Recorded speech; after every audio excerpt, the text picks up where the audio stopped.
Welcome back to the Rise Above studio. Good to be back, mate. How long since you've been here? It's been a little while now. Well, when was it? About October, maybe? October, right in the middle of that crazy thing that we're not going to talk about tonight. You've given me strict instructions, right? Yeah. I need a night off from all that. He needs a night off. Mr. Devlin had given me strict instructions. We're not going to be talking about the C word or the V word or anything like that. Let's get everyone in. How's everyone doing? We've got Andy on the sofa. We've got Emma Beats there. We're very pleased to have Mark in the studio tonight. We're going to be talking about occultism in the music industry. And it's something that really, I'm going to say it, it's put you on the map. Talking about this, Mark Devlin, in my opinion, has put you on the map. I would say you are, in my humble opinion, in the top 3 people in the world talking about occultism in the music industry. Wow. Well, I'm a humble guy, but I'll take that. And if only I'd been as successful as this when I was a DJ. I was trying all those years, just imagine, to make this kind of impact. And it never happened. And I started doing all this work, and as you say, it really put me on the map. And now everyone's heard of me, and I get stopped in the street, and people's kids are like reciting things I've said in my videos off the back of the work I'm doing now. I never would have imagined it would have turned out this way. It's absolutely awesome. So the book's Musical Truth, Volume 1 out, Volume 2 out, Volume 3, that's in the works right now? That's right. I'm writing Volume 3 currently. The saga continues. And this one has a slightly different approach in that I've got a lot of theme chapters similar to what I did in the first 2 volumes. But I ended up with a whole load of miscellaneous stories that didn't really fit into any of the chapters in terms of flowing logically. Okay. But it was good information, and I wanted to use it. So I've got the chapters punctuated with new sections, which I'm calling sound bites. And it's a way of me bringing in lots of little stories, which people will hopefully find interesting and enlightening. And they just kind of sit there as standalone stories in their own right. And so you have a long theme chapter and then a collection of these short stories to kind of break things up. And that's going to be the rhythm of the book. Little bite-sized chunks, anecdotes, different people within the music industry. Going back decades, there are lots of different aspects to this topic, lots of different stories, lots of different avenues of approach. But what we're talking about basically is occultism within the entertainment industry. That's right. And occultism, whether it's the light or the dark side, is something that we speak about regularly. So just on that note, do you remember Master Lee introduced us to, is it the group, I don't know if you've heard of them, Mark, is it a Black Box, Lance? Yeah, Black Box. Black Box. Right on Time. Yeah, that's right. The Soulful House group from the late 80s, early Italian. 90s. So, Mark, would I be correct in saying that they would be light occultists? Well, I've never really studied them to any great degree, but I never really found anything nefarious in their output. Sure. Because Inner Guardians we've got a little video from him to play later on. He actually had an insight with members of that group. Yeah. He's an occultist. He studied in these groups for a while. We haven't got him on the panel tonight because of this terrible echo. But he said he actually studied with Black Box. He was at some meetings with those, and they were light occultists. Wow. They believed that they were injecting some sort of positive frequency into the commercial music scene. And I tell you what, that isn't really my genre of music, but their tunes, I really like their tunes. And we all know, Lance said to me, when he said Black Box, I was like, whoa. I was like, that's obviously nefarious. Yeah. But then you hear the music, and you said you'll know every one of their tunes. Yeah. Got them up on Spotify, literally, whilst we were live on the show. I got them, I just put them on, I was like, yes, I know this tune. Yeah, because we grew up listening to them. Yeah, exactly. It's like all the 90s. Back In the to 90s, 89. yeah. Yeah, back to 89. I'm just going to turn me yeah. and Andy PG down because I don't want Mark to be too quiet. Let me just turn that one down. But yeah, I wonder how many others these days would be, putting out a light occult frequency or vibration as opposed to negative, because there's a lot Who are of the negative. Not a whole lot. Yeah. Who are the light occultists nowadays? Who's not on the dark occultist gravy train? Well, in terms of corporate-owned artists, there's very few, if any. One of the chapters I've got going in the new book, the biggest chapter, in fact, we said we weren't going to talk about the C word, but it's the response, or lack of it, that various prominent musicians have made to the C word agenda. Yeah. And for the most part, most corporate artists signed to the big labels have said absolutely nothing. They've just gone along with it. Let's face it, we can single them out. Who has said something? I remember, Mark, in one of your latest, rather more passionate videos, you were saying, where is the British bands like The Clash? And where are where are the hip hop artists? Where are the dingy drum and bass? Who's the dude people out of, that are supposed to be a little bit edgy and a little bit anti-establishment? Where are they? None Who's of them the are 90s speaking guy?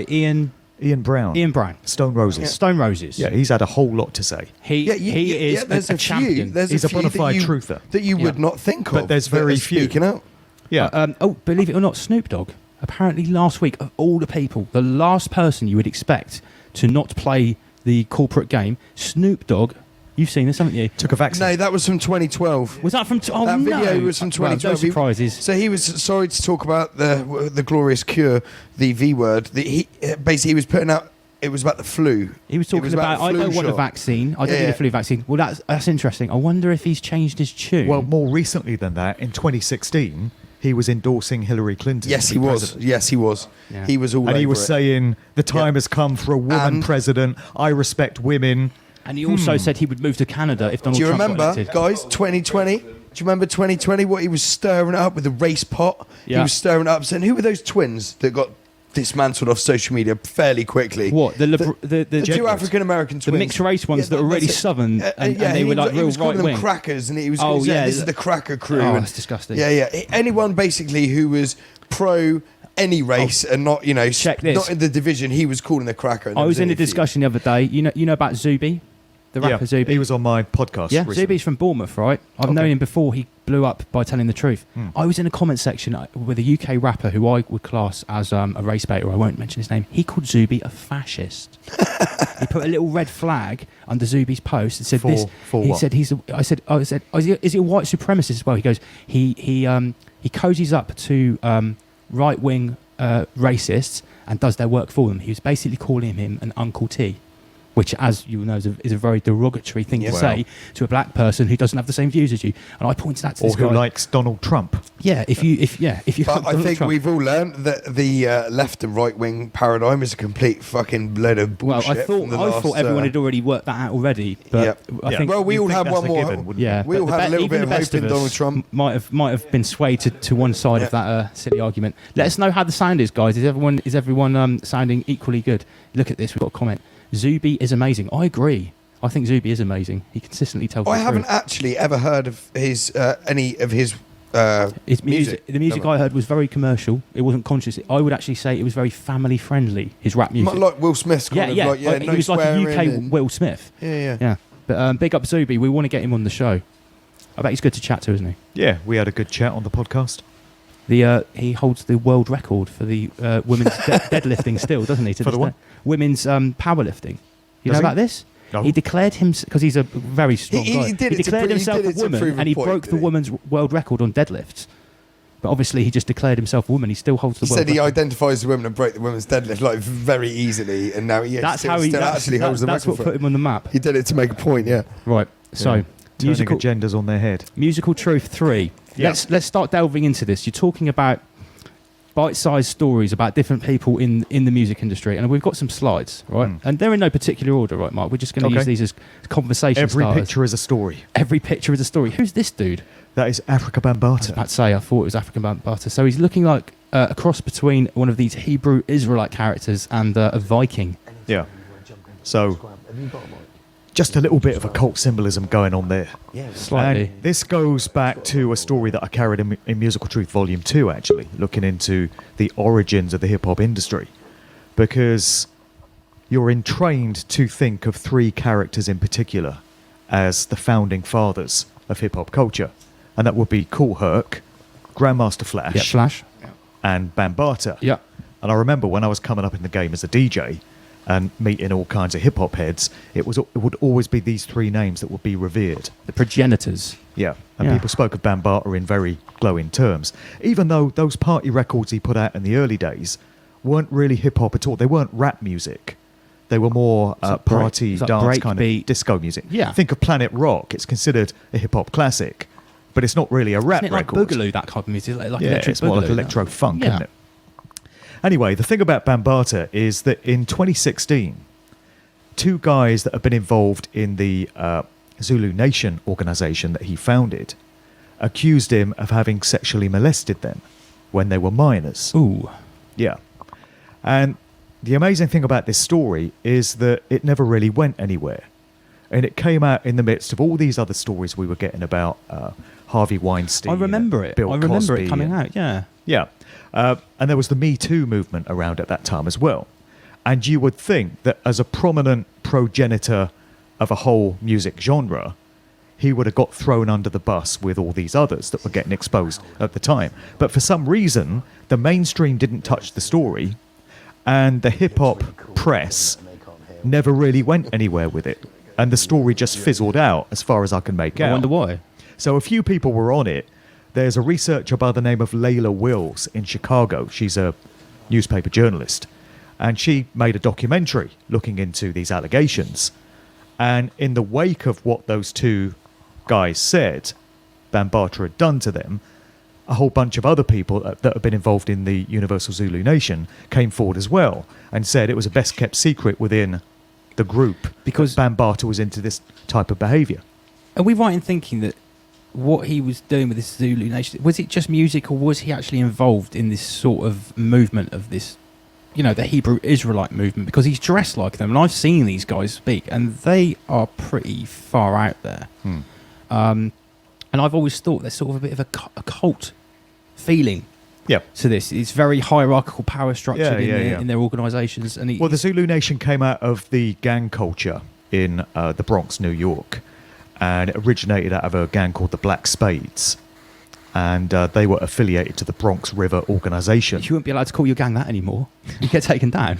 Exactly. Sorry. So the Zulu Nation kind of morphed out of these street gangs. And Bambaataa, at a very young age, he was like 16, and he became head of this gang.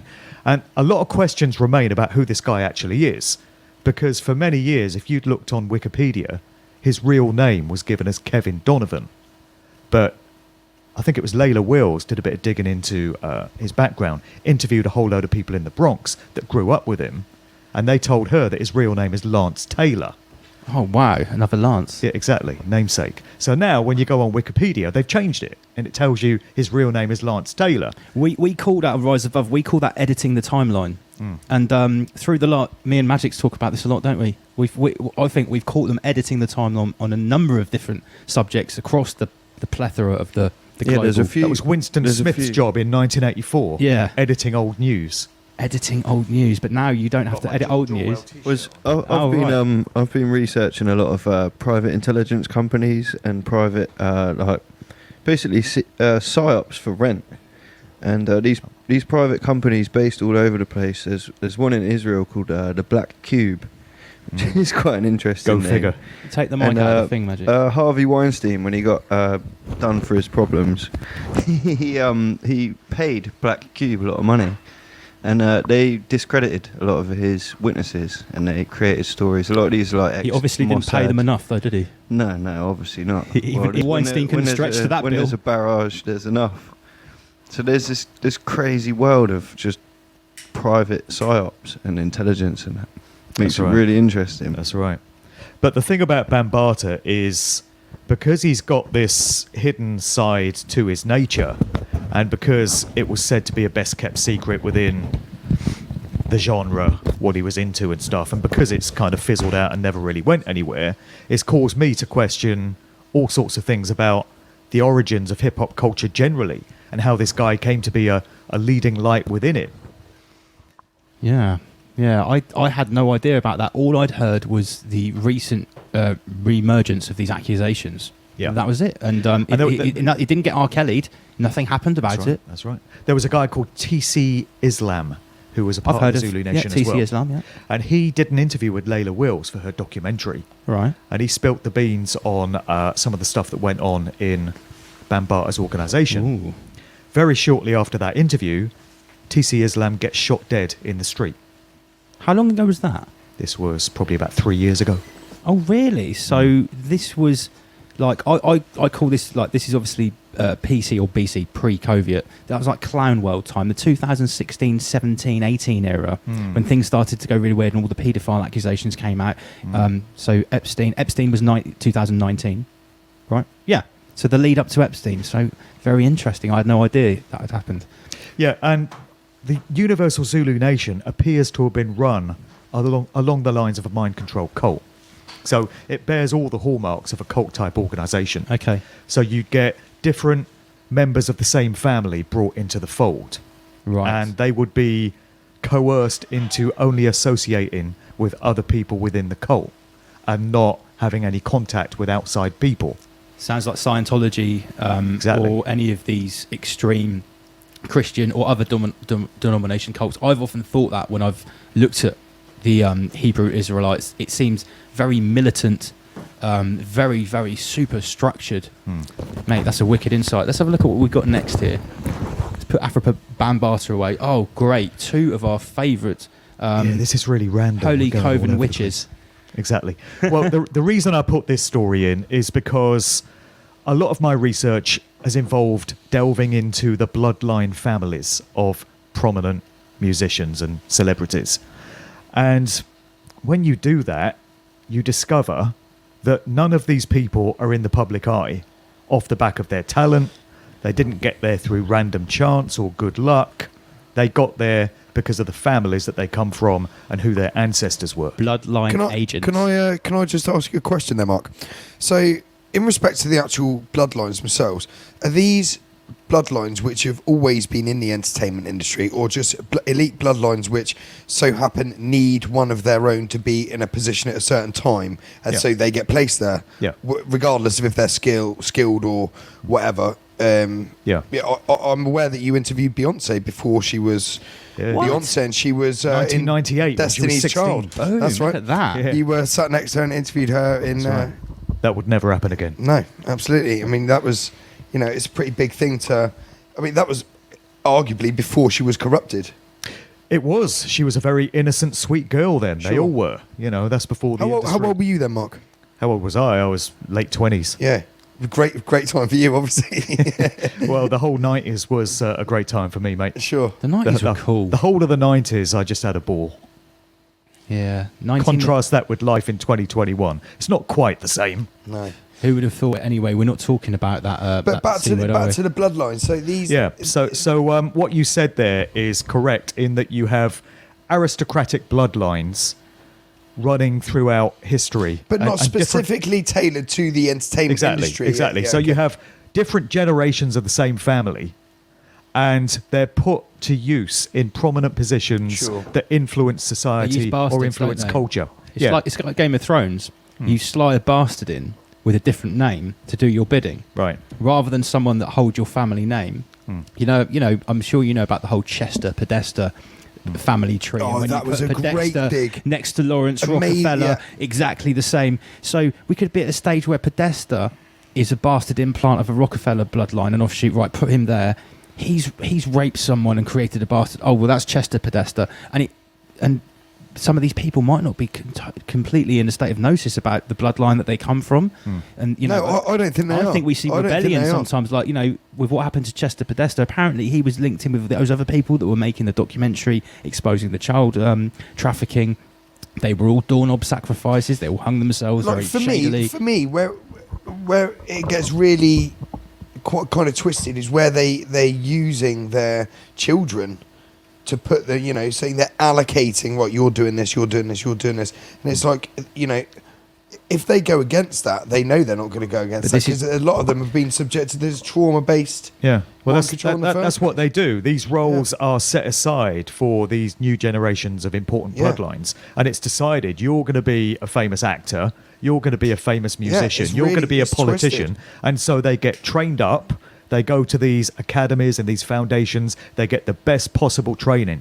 So these musicians become really good, and the actors become really convincing, because that's their lifetime role that they've been given. And often they're told from young childhood what they're going to be doing. Like Mr. Alexander, Lord Potato Head Boris Johnson, he was told he was going to be Prime Exactly. Minister. Yeah, his nanny told the story that when he was a young boy, his family used to say, one day you're going to be British Prime Minister, because it had already been decided that was going to be the case. She knew. Wolfie says that Ellen DeGenerate, I love that, Ellen DeGenerate, is a Rothschild. Does that make Madonna a Rothschild too?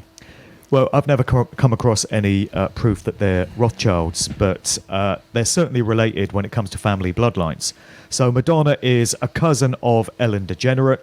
She's also a cousin of Celine Dion through her mother of French-Canadian descent. Have you seen Celine Dion's child clothing range? Yeah. What's it called? It's called like Mono or something. It's like it's proper satanic, proper transhuman, demonic human agenda.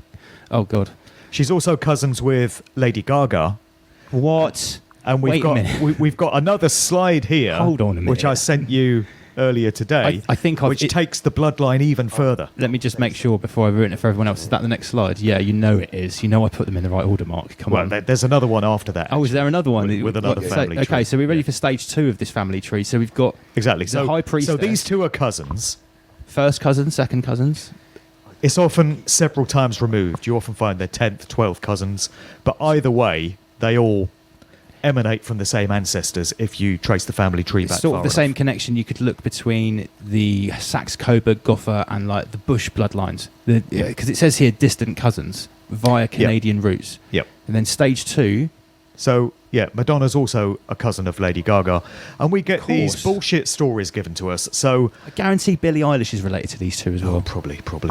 So Madonna, in the intro to her 1985 Like a Virgin tour video, there's a bit of dialogue there where she says, I came to New York, I wanted to be famous, I wanted to make people happy, I didn't know anyone, I wanted to be famous, I wanted to be happy, I worked really hard, and my dream came true. And she makes you believe that she's the classic rags to riches story, and all you got to do is have a dream and follow it and cross your fingers for good luck, make a few connections, work really hard, and you too can be famous. Doesn't work like that. We know the only reason she became famous is because of who her ancestors were. And it's the same thing with Lady Gaga.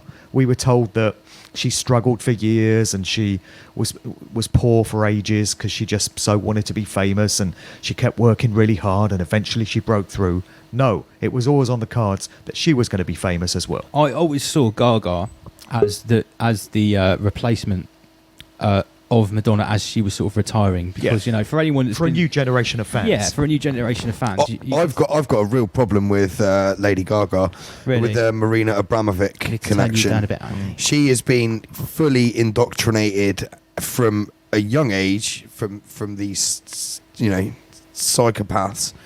Particularly, we cover this in the Pizzagate videos, and it's the artwork that they were doing. That seems like ages ago we made those Pizzagate videos. She got dumped out in the forest, blindfolded and naked, and had to find her way back to a certain point, all for an artistic experience. MK Ultra got written all over it, isn't it? Literally. Sort of a trauma-based shock therapy to break you down, to break down your altars. And Abramovich is named as a spiritual advisor to Jay-Z and Kanye West. Yes. Imagine that. Yeah. Have you heard the rumour that Abramovich could actually be a daughter of Robert Maxwell? Have you seen the family lineup? I remember when that came out. Or a transgendered son. Yeah, transgendered son, because Robert Maxwell had a son that died at some point, and it could be like the so on Jay-Z, just as you brought him up there, there's a picture of Jay-Z and Marina Abramovic, with their kind of grabbing each other's head, almost screaming at each other. It's a very strange picture. I'll see if I can get it up later in the show. Doing it right now. And it's a really weird picture of Jay-Z and Marina Abramovic. So there it is. Look. Share that. There it is. Share that, motherfucker. Look at that weird picture. Look at this. What? Look at Jay-Z's face. Jeez. It's very, very strange. See, I've never discovered anything about Jay-Z's bloodline that makes me suspicious. I heard he was Kanye's handler. Yeah, I'm sure he was. But I think Jay-Z is an example of a genuine rags to riches artist. Yeah. So I think he was. He was obviously a crack dealer on the streets of Brooklyn and a budding rapper, like Biggie. Like Biggie, and he had a lot of skills, and these skills were noticed. He had this mentor called Jazz-O that kind of took him under his wing and gave him his moniker Jay-Z. Yeah.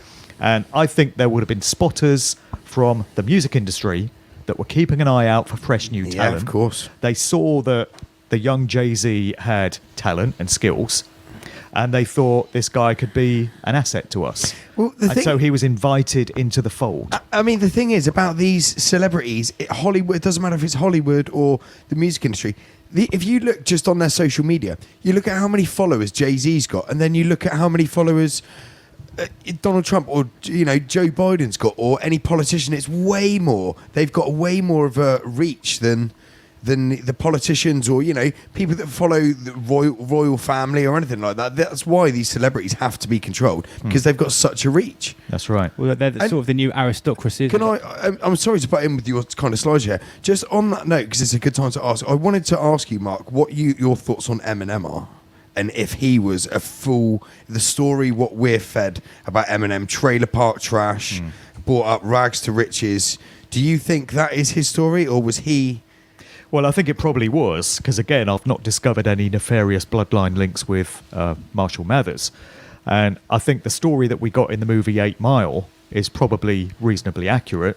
He was put under the wing of Dr. Dre. Yeah. So Dre was his mentor and his handler. Yeah. And Dre kind of got him into the dark side of the industry because Eminem's first album, although it was a work Brilliant of genius, album, absolutely brilliant. it was a album. work of genius, but it was very dark. Yeah, it was. Yeah. And it was, but it was presented Slim Shady. in a humorous style. Slim Shady Slim LP. Shady, Yeah. amazing piece of work. Like I remember listening to that. His on a first Sunday three lying in albums, bed. to me, that's it. After his first For me, it was three the albums. first two. What the third album with Superman was okay. After that, for me, it I felt only like like it's a the different. first one myself. But that had Dr. Dre's production all over it.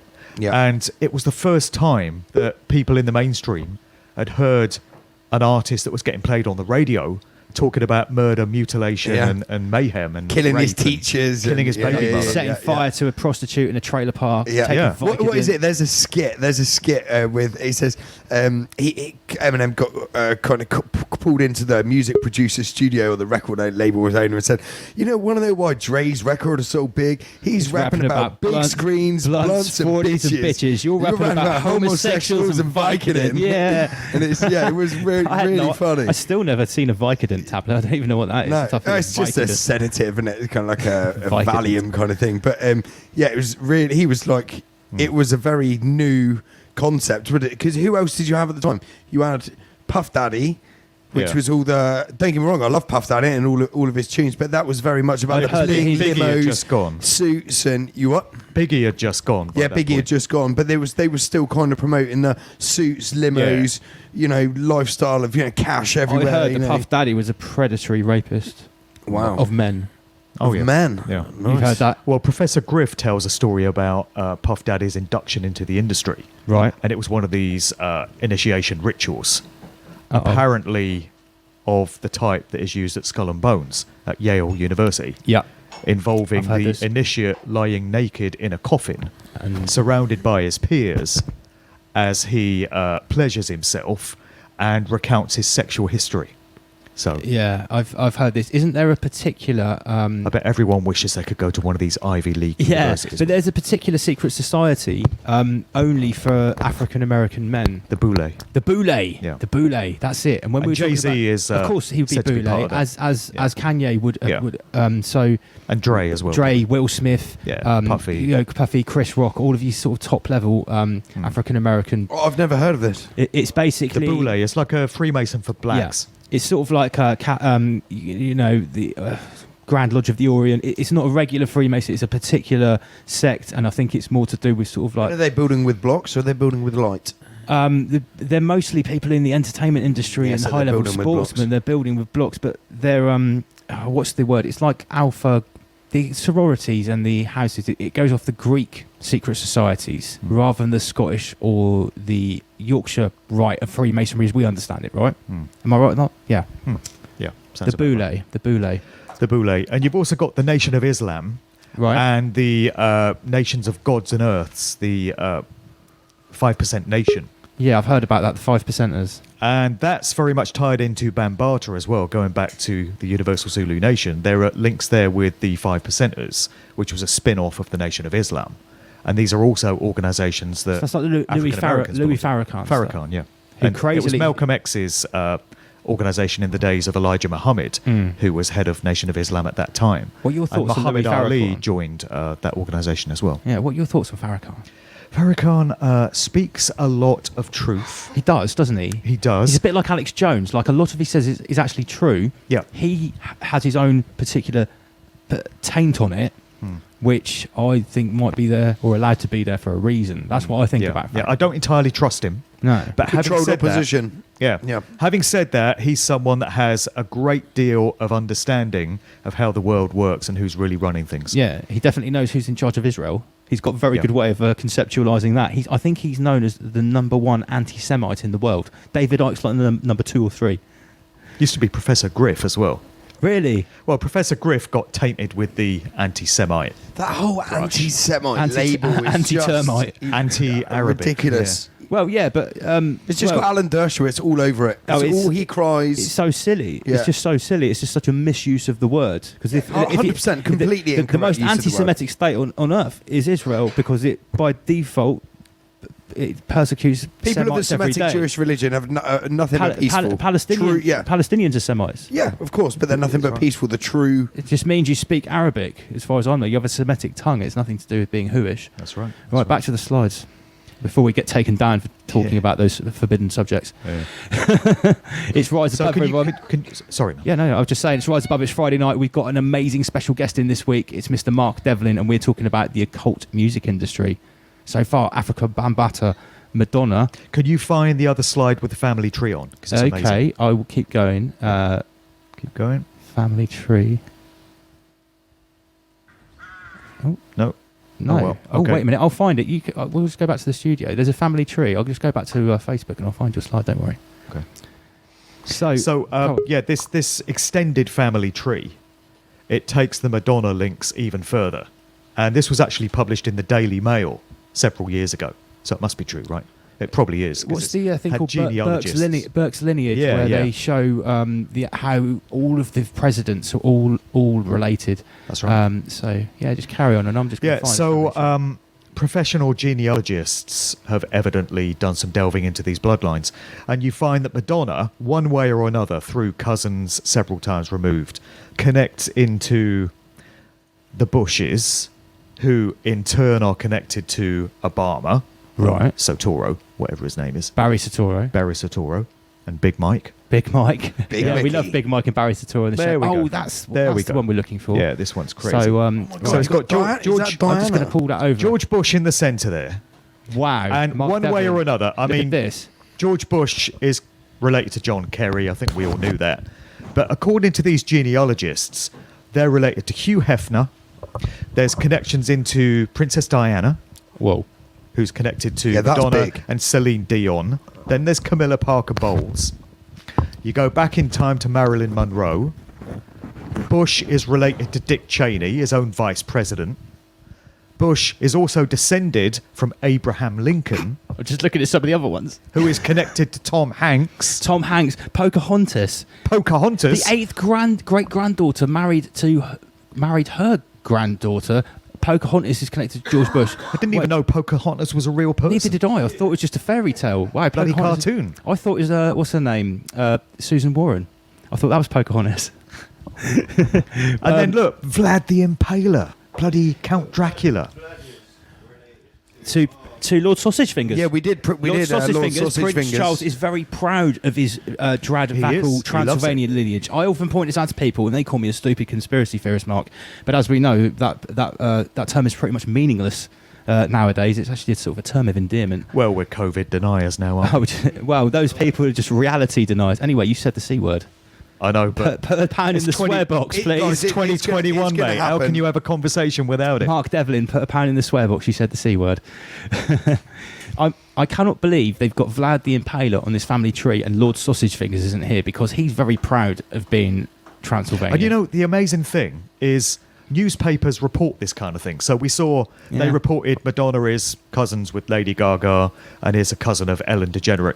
And they act like it's nothing unusual. Like it's nothing we should be concerned about. Just by chance. Yeah, it's pure chance. Nothing It's to see here. Move along, peasants. Yeah, isn't it incredible? Genealogists have discovered these two are cousins. But I've heard it in the mainstream media on numerous occasions. 53 out of 50, how many American presidents? Sorry, 43 out of 44 American presidents are directly related to Charlemagne, Ramesses III, and the UK royal family. I've heard that on. But it's just a coincidence. And nothing to worry about. Nothing to worry about. Absolutely nothing. Like all our prime ministers go to Eton and Oxbridge. Yeah. I want to know what's being taught there, Mark. I remember you said in one of your videos, these guys are obviously taught how to Avoid evade answering questions. Yeah. Exactly. Yeah. Exactly. Like Hancock was asked Who's something it? like 12 times Who's it, Mark? the same question. I'm really glad I watched an interview you did. I think it was just on your Good Vibrations podcast, actually. The Sheep Farm channel. I've been watching it, and they've done some great digging. Dom and Chris, these two brothers, they do a great job. Yeah, they've done a great job on digging on the politicians. Old Hancock, your Witty. That's right. And Valence, Ferguson, Cummings. Cummings is featured as well. Yeah. But yeah, particularly there's that. Who was it? I can't remember who was the interviewer when he had Boris Johnson on, and he actually said to Boris Johnson, he's like, he reeled off three things. He said, you're a bit of a nasty piece of work, aren't you? That's right. That's what he said. And then he still slipped his way out of it. And he accused him of lying. He did, yes. He said, when you're a newspaper journalist, you frequently published provable lies. Yeah. Why did you do that? And Johnson's shuffling nervously in his seat. Out of it, I think we should change the subject now. Ask me a different question. I could argue your Boris Johnson impression as well was next level as well as your. I was really actually in stitches when I heard the game you like to play with your with your daughters. Chasing my daughter around the park pretended to be Bill Gates. Yeah. Come and get your vaccine. You've got to get your vaccine. Brilliant. But that makes him scream. But Boris Johnson, he kind of admitted that because he got accused of having some involvement in getting someone physically beaten up or something like that. And he said Darius Guppy. He said he claimed that he humoured his friend at the time because he was in a bit of a state. That's how he slipped out of that one. Yeah. But yeah, they are trained 100% at these your Etons and your Yale universities to slip right out of questions. I think it's hardcore compliance training more than anything. Because we asked the Guardians about this when we were talking about the trivium, the quadrivium, the 7 liberal arts. I was like, do you reckon they teach that to the elites? Of course they do. Well, of course they do. He was more convinced that you'd actually learn that from members of the family or the institution, and more to Eton and these Yale places. They're going to teach you how to behave, maybe they wouldn't give it to how to everyone. interact. Maybe they wouldn't give that information to all because of them. not everyone at those schools is always going to end up in the position. It's a holding pen. It's a selection process at the end of the day. Yeah. Same as things like the organisations like the Church of Satan. It's just a vetting. Oh yeah, massive congratulations on being taken into the pen of Mark Passio. Yeah. We are massive fans of Mark Passio. Yes. Let's have a little chat about that. We had a great chat this week. I haven't heard it yet. I've heard from Andy and the rest of the team who've been avidly listening to you all week that it's an amazing interview. Tell us about how it went down. Well, before we went on air, I encouraged Mark to be as explicit as he wished to be. As you do. And to express himself as candidly as he wanted to. And I was trying to get him to unload the way he does on his regular podcast, his own shows. Because when he goes on with a guest, he tends to observe etiquette and tone it down a bit and be quite polite. And I said, I don't want you to do that. I want you to just pretend you're on your own show and act the way you would if you were expressing yourself that way. So a lot of people were discovering Mark Passio's work for the first time off the back of the interview that I did with him, because they've discovered my work and now they're looking at my guests. I've been looking at Passio's work for many, many years, probably 8 to 10 years now. Yeah, me too. And I'm very familiar with his style and with what he talks about. But I can imagine for anyone encountering him for the first time, it can be a little shocking, sort of jumping directly in at the deep end rather than dipping your toes, isn't it, when you listen to Mark Passio? That's right. And he got very angry and very passionate, as befits his name, on this particular show. And I've had a mixed bag of reactions. Most people are very supportive of what he had to say, and they really appreciated the message. Some people didn't like the manner in which it was delivered. They say he was too angry, he was ranting too much. Did he do his normal pre-apology? that he does at the start of some No, of there his was no lectures? disclaimer. Oh, right, because I love Mark Passio's disclaimer, and actually in The Guardian uses a similar one. He's like, what I'm about to tell you, put your opinions of me aside. Whatever you think of me is irrelevant. Concentrate on the information. The thing is with Mark Passio, Mark Passio, he really doesn't care about his physical existence. He is purely speaking truth. That's it. He's not a an agent of horizontalist, he's a truth. verticalist. He looks to doesn't care ascend. about anything physical. He is there to speak the truth. That's it. Plain and simple. He says if it comes down to it, he will give his life for truth. That's it. I feel the right. same.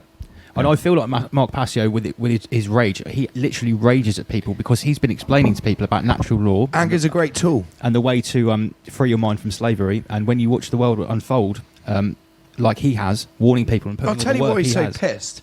I'll tell you why he's so pissed. Is because frequently, every interview he's done in probably the last 5 years, he tells people, go to What on Earth is Happening, go back to podcast number 1, watch from the start. You'll have a good understanding of what I'm talking about. And then they ask them a people stupid still question. don't. They pick out the good podcast that they want to watch for entertainment purposes. It's not entertainment. Which really isn't his work. Right? You're not going to understand half of what's going on to a proper degree unless you go back to number 1. I said this to when I was chatting to Mark Devlin, not Passio, before the show here, before we put him in the show, and I said, I went back to the start, and I'm on about 107 now of Mark Passio's podcast, and it really does paint a tapestry for what he's talking about. And I tell you what, everything he's talking about in about 2012, 2013, 2014 is happening right now, and even worse than what he predicted. We actually have a question on the screen because people in the comment section want to ask Mark some questions. Buddy, he says Pepe Q. Pepe is the question mark. Did Mark ever interview or meet any open occultists? Any interesting off-the-record truth insights, quadrivium relating to his time in the music industry? Well, it's probably more a question for Mark Passio than me, but in terms of people that I met in the music industry, I did interview a whole load of artists when I was on the radio back in the 90s and the early 2000s. So I did meet Beyonce, as we said. I met the Fugees, I met Khalees, I met Busta Rhymes. Wow. I met RZA of Wu-Tang. Big names. Massive names. So, some big names. DJ Premier, Warren G, Missy Elliott, quite a few names from that era. In terms of whether any of them were occultists, I really don't know. I certainly didn't know at the time. Did anyone you ever interviewed give you the heebie-jeebies? Did you ever think, this person didn't seem like a regular human being? David Icke has talked about meeting Ted Heath, seen his eyes glaze over and things like this. Did you ever experience any weird auras from any of these super famous icons that you'd interviewed and met? To be honest, no, I never felt unsettled. But back at the time that I was interviewing them, I was fast asleep myself. I was a matrix dweller. I was in a mind-controlled trance. You know, in the 90s, I had so much fun in the 90s because I didn't know any of the stuff that I know now. You were deep within the simulation, enjoying it. I was oblivious to truth. And as a result, I was having a whole load of fun and love in life, which I don't do anymore because of the things that I know. But I didn't know these things back then, so I didn't know what signs to look out for. And I've gone back since and listened to some of the stuff that I used to play in the 90s. And I've looked at some of the old record sleeves that I used to pull out of the box back in the day. And I see all this symbolism on it now. And I know what it is now. But I didn't know then. And it was right there in plain sight, staring me in the face. But I had no idea what any of it meant. Yeah. So I've got a question following on from that. Now that you know what you know and all the work you've done into occultism in the music industry, how many of your heroes and sort of idols or whatever, how many times have you sort of had your heart broken? Because I know recently I've had my heart broken Time and time again. Time and time again. And with me, it's not just artists, it's other DJs that I used to look up to. So, you know, Tim Westwood. I used to look up to Tim Westwood. I used to respect him. When he had the Capital Rap Show in the 90s, it was the real deal. That was an incredible radio show. And he was right on top of his game back then. I used to love Tim Westwood. Used to. But, you know, look what he's become. He's just become a complete caricature of himself. He's become a complete clown. He's a complete owned asset Voice and box. stooge of the industry. Yeah. Xbox. And other DJs the same way. I used to respect Pete Tong. I used to like listening to Pete Tong on Radio 1. But Pete Tong took an MBE the other year, you know. So I lost all respect for him from that. I'm supposed to be in a 3-way interview with Danny Rampling next week. Oh, really? Yes, Danny Rampling is anti-Covid and he's... Danny is very out. awake. Yes. Jazz from People's Freedom Alliance, big up Jazz in Birmingham, who actually got us Chris Sky. You know, you've heard of Chris Sky? He came on the show a couple of weeks ago. So thanks for Jazz sorting that out. He's going to get me on with Danny Rampling in the week. Cool. It was cool. Great. Chris Sky was great. You know, Danny Rampling introduced me to the Zeitgeist movie. Holy shit, shut up. He's the one that put me on. Is that the thing that got you into all this, the Zeitgeist movie? Well, yeah, it was very early on. It was 2008. Me too, mate. Zeitgeist did it for me. I was in an airport lounge in Riga, Latvia, and I'd played a dance festival. I'd done the hip hop room, and Danny Rampling was one of the DJs in the house room, and we were both due to get a flight back to London. It was bloody Ryanair back to Stansted, so I was surprised to see Danny flying Ryanair. But we were waiting for this flight. Cheap-ass promoters, probably. Yeah, on the way over, the plane had a bird strike in one of the engines, and it had mashed up the engine, so the plane couldn't take off. So me and Danny Rampling were stranded in Riga for 24 hours before we could get home.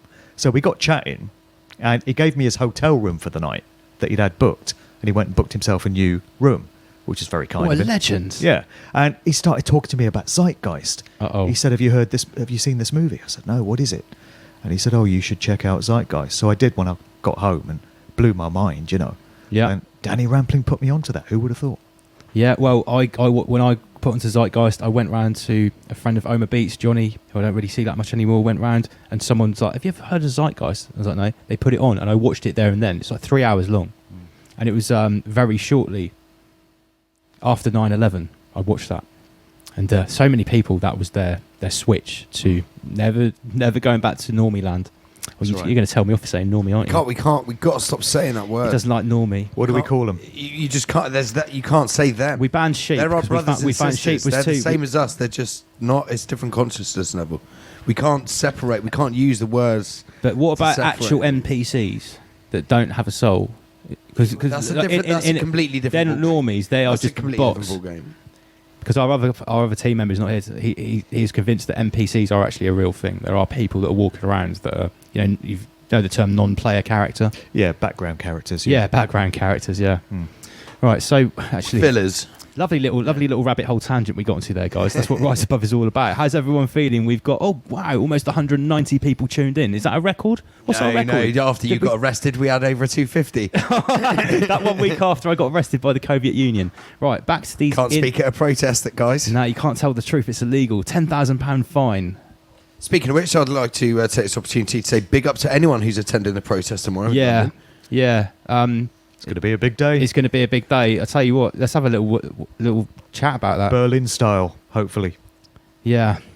We had, I interviewed someone who grew up on the wrong side of the Berlin Wall, Jay. I actually saw Jay yesterday. That's a great interview. Jay's wicked. He wants to come back on the show. Yeah, he wants to honestly. talk about, he's 54 years old. He grew up in Soviet East Germany on the wrong side of the Berlin Wall. He was 24, I think, when he said when the Berlin Wall he was came actually down. trying to escape East Germany the day the Berlin Wall came down. It happened to come down. Wow. And I said, what do you think of the Soviet Union? I said, do you think that's a fitting metaphor, this term that we've coined here? Yes. He said, do you know what? It is an insult to the Soviet Union to associate what's going on now or what's going to happen. He was like, it was a great interview. Yeah, Jay will be coming back, guys. We're going to have a follow-up of that one. Really good. Yeah, really So, good. protesting tomorrow. Everyone that's going, I would say one thing. Don't fall into traps of being agitated by people. Keep it small. Keep it until small. the time is right. Keep it sensible. Keeping those bubbles. Yeah, keeping those bubbles. Follow the protocols. And We'll just say a disclaimer, we're not inciting anything here on the show this evening. I would never conspire to incite other people to break the COVID regulations, and I certainly wouldn't want to do that because that inflicts a £10,000 fine, apparently, for about 5 minutes. We'll see how that goes. So, yeah, be good tomorrow, everyone, and don't fall into traps of agent provocateurs and agitators. Right. That's right. Inbred satanic whores. Next slide. Sorry. Who is Ireland's Barbara Hewson? What's this about? Oh, so we're back now to Bloodlines, and Okay. I did a bit of digging into Bono. I'm sure we're all big fans of Bono. I'm sure we all respect his philanthropic work that he does with the United Nations and the Philanthropic. Gates Foundation. What do we call him? The Soviet Entertainment Czar. Yeah, that's right. Chancellor Bono. Right. Yeah. So there was a very controversial Irish barrister by the name of Barbara Hewson. And she was controversial for campaigning for the age of consent for adults to have sex with children to be lowered to 13. Yeah. And she was also a pro-abortionist and was controversial for that. Another moral was she individual. in my slideshow the other week about cultural She Marxism. was, yeah, It was her, wasn't it? she was in there. Was it? Yeah. Yeah, I identified these people that would start pushing queer theory. We did a show on.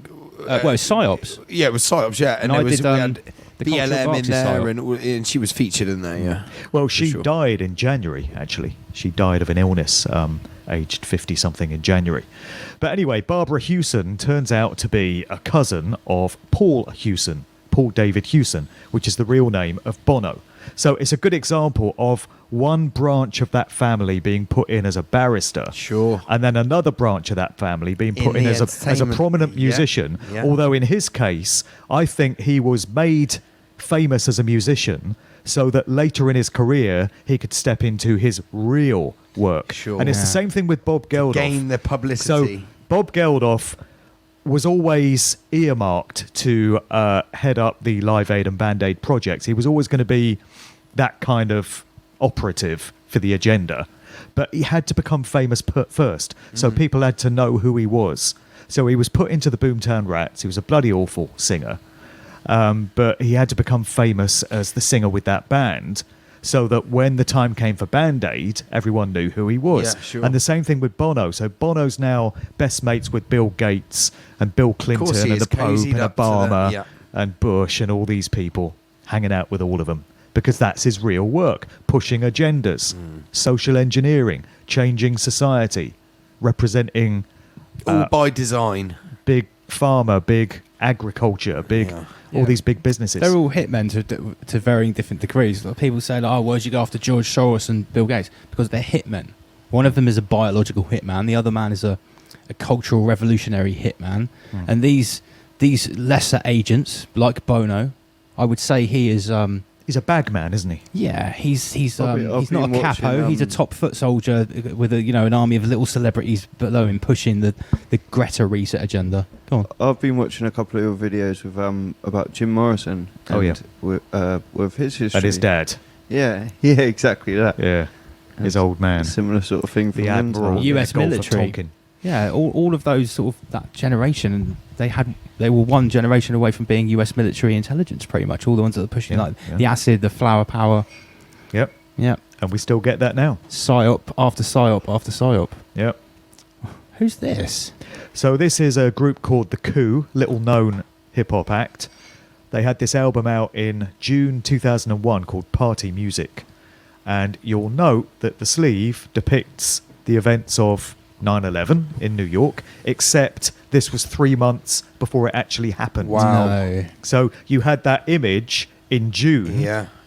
depicting events which would happen in September. And if you look there, the front man of the group, Boots Riley, is pressing a kind of remote detonator and setting off the explosions. So- Is that like a car stereo? It's a detonator. Were of some these sort. people not pulled up on this after 9/11? Yeah, this group and their record label were questioned about it, and they said, "Oh, it's just a coincidence. Oh, come on. It's in poor taste." And so they changed the sleeve design, and they put out a new version of it with a cocktail glass with a cherry on top. Party music. That was the innocent version of the cover. But this was an example of predictive programming, Yeah, for which is sure. getting people 100%. subliminally prepared for what is known to be coming. And they do it through movies, they do it through TV shows, they do it through live events like the Grammys and the Super Bowl show and all this, and they do it through record sleeves. One way or another, most people in society will have seen some example. An image, some imagery, Yeah. or some something. image related to Yeah. what is known to be coming. Sure. And with the current agenda that we're all living through, I'm going into some of the examples of predictive programming Yeah. there, and they go into the hundreds, trust me. Yeah, It's never ending. It's almost like a living meme. Well, I Now, mean, how many times this has been for imprinted? what's going on currently, the biggest one for me, the very biggest one, was the 2012 Olympics opening with those dancing nurses, and I mean, what? Yeah, I was NHS like- hospital beds. So, like, right, I want to know, right, who is the organizer of that? Boris in the hospital bed. Who, You seen that? Yeah. who organised that particular part? well, of the show? director was I Danny wanna know. Boyle. Danny Boyle. Danny Boyle that did Trainspotting. Right, Yeah, I but mean, why is this not pulled it's up. not What just is it? that. In the other parts, it went on for a couple of hours. The part at the start when there's like the green fields and the people dancing and the cows and the sheep. I can't believe all these of people that are is being from that's biblical. so out in the open. Like, I know these people. The whole thing operate was in an the occult open, ritual. but so Absolutely. blatantly. Yeah, Russell Brand as the child catcher. Go figure. I'm glad you just said Russell Brand because one of our regular viewers said, "Please, can you bring up?" Where is it? See, yeah, what- please bring up Russell Brand. What is going on with Russell Brand at the moment? He's been making videos about the Great Reset. Yeah, He's been talking Bill about Gates. Klaus Schwab. Yeah. Yeah. Still don't trust him though. No, I don't trust him. I don't. Still don't trust him. Controlled opposition. I heard he flashed an obey sign at Katy Perry. Katy He used to Perry. go out with Yeah. a Rothschild. He went out with a Rothschild. Who was it? A goldsmith, I think. Yeah. What go into Jemima that, Mark? Goldsmith. What do you know about that? When he flashed the obey Yeah, sign? well, he was Katy Perry's handler Yeah. at the time. Yeah. So they often put these people together as a couple. As a relationship. And I think when you get like Jay-Z and Beyonce, for Sure. example, I personally don't believe that was a romantic relationship that blossomed the way these things do. They were put together. Number one R&B singer, number one rapper, make them a Jay-Z's couple. punching just a little bit. Yeah, and he certainly is, yeah. And when it comes to Katy Perry and Russell Brand, they were together for a time as husband and wife, although reportedly they spent no time together. They were often in separate countries. But when they were together, he was fulfilling the role of a mind control handler. And he was flashing up that obey pendant, as Yeah. you say. And at that particular time, her mood and her demeanour changed instantly because she'd Yeah. been triggered. This was a mind controlled trigger. So I can't trust Russell Brand. I know he's putting out shows now that appear to be giving us truth. Correct. And he appears Yeah, to be appear to exposing Klaus Schwab and Yeah, all this. yeah. But Do you know- that's what controlled ops do, isn't it? Yeah. I think he is a purple pill merchant. He is a purple pill merchant. He's for people that don't want to quite really grasp the full enormity of what's going on. Oh yeah, but I'll think about the Great Reset and I'll consider its implications. I'll ponder over a Russell Brand video. The respectable face of truth/conspiracy issues. But he's sitting on the fence to such a degree on the... We all know what it is. But yeah, whoever sent it to me, I can't remember earlier on, bring up Russell Brand. That's what we think he's... I would say, I'd call him Well, a I don't purple- trust him. I don't trust him either. I wouldn't trust him as far as I could throw him, to be honest. Ex-BBC, He's on the BBC. Yeah, no, XMTV. no. I mean, look at some of Katy Perry's music videos. Yeah. Look at Well, it's full of those. pizza imagery, Yeah, isn't it? massively, and Pizza bloody everywhere. cannibalism, and there's Egyptian cooking, yeah. it's Egyptian symbology. Definitely Abramovichian. Yeah, She's right very there in much. that circle, isn't Very she, much. Katy Perry? And wasn't she originally a like a choir girl, Christian singer. Yeah. Yeah, Catherine Hudson, Yeah. her real name. And she got completely, And she did an interview where she said she wanted to be a Christian performer, Yeah. and it didn't work out. So she sold her soul to the devil. Yes. And she made it sound like a joke, but no, We she know actually that's- did. Yeah.